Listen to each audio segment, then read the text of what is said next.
1929년에 미국뿐만 아니라 전 세계가 무너졌습니다.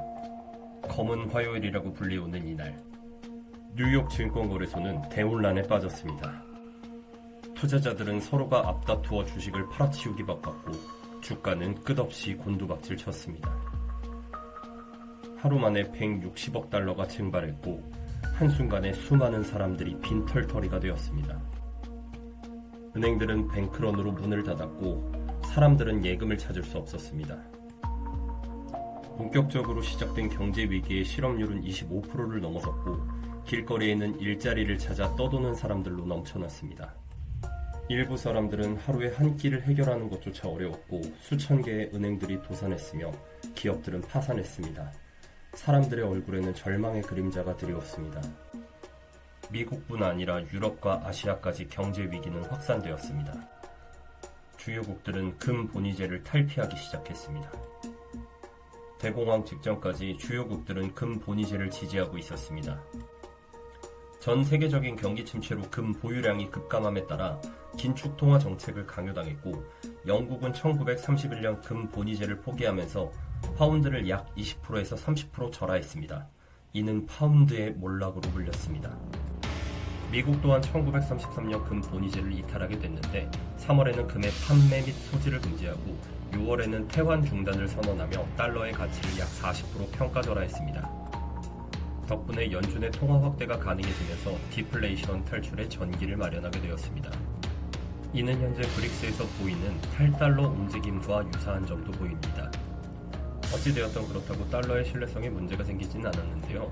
외국 중앙은행에 한해 온스당 35달러 고정환율로 태환해 줌으로써 달러를 사실상 기축통화로 자리매김시키게 됩니다. 이렇듯 수많은 희생을 낳았던 대공황이 일어난 이유들은 어떤 것들이 있었을까요? 과도한 신용 남발과 정부의 개입 지연 등 지금 경제에서도 자주 보이는 것들입니다. 초기 후보 행정부에서는 자율 규제와 자선 구호에 의존했습니다.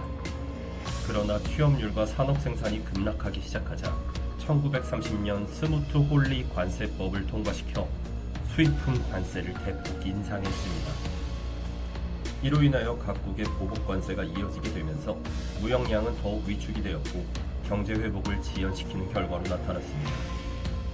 1932년 재건금융공사 설립과 비상구제공사법 통과로 은행 긴급대출과 공공사업 투자를 시도했으나 규모가 불충분했습니다. 1933년 프랭클린 D. 루즈벨트가 취임하면서 절망 속에서도 변화가 시작되었습니다. 루즈벨트 대통령은 뉴딜 정책을 내놓으면서 정부의 적극적인 개입을 시사했고 공공사업을 늘리고 금융시스템을 개혁하며 노동자의 권리 보호 조치를 하기 시작했습니다. 금태환 중단으로 인한 달러 공급을 확대하며 디플레이션을 벗어나게 되었고 인플레이션 기대를 통해 실질 세무 부담을 경감시켰습니다.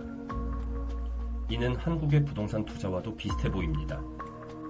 미국은 이와 같은 재정 정책을 통해 공공사업 일자리를 늘리고 사회보장 시스템을 만들어 은행 시스템의 신뢰를 회복했습니다. 최근에 미국뿐만 아니라 전 세계에 유사한 일들이 있었습니다. 2008년 리먼 사태 때도 그랬고 코로나 이후 재정 정책들이 확대되어 왔습니다. 경기 침체 시 소비와 투자가 급감했다가 정부 정책에 따라 빠르게 반등하는 민감한 수요 구조는 위 두 사례에서도 유사하게 관찰됩니다. 그럼에도 지금이 1929년 대공황과 다른 점은 근본이자의 제약을 받지 않고 명목금리 조정이 가능한 중앙은행 체제에 있으며 대공황 이후 계속되어 온 은행 지원 정책에 있습니다. 과거보다 강화된 재정통화 정책으로 경제를 부양하고 있지만 이로 인해 생긴 버블은 언젠가는 정상으로 돌아가기 마련입니다. 전 세계 최강대국이었던 여러 나라들이 무너지게 된 계기는 화폐였습니다. 시청해주셔서 감사합니다. 구독과 좋아요는 큰 힘이 됩니다.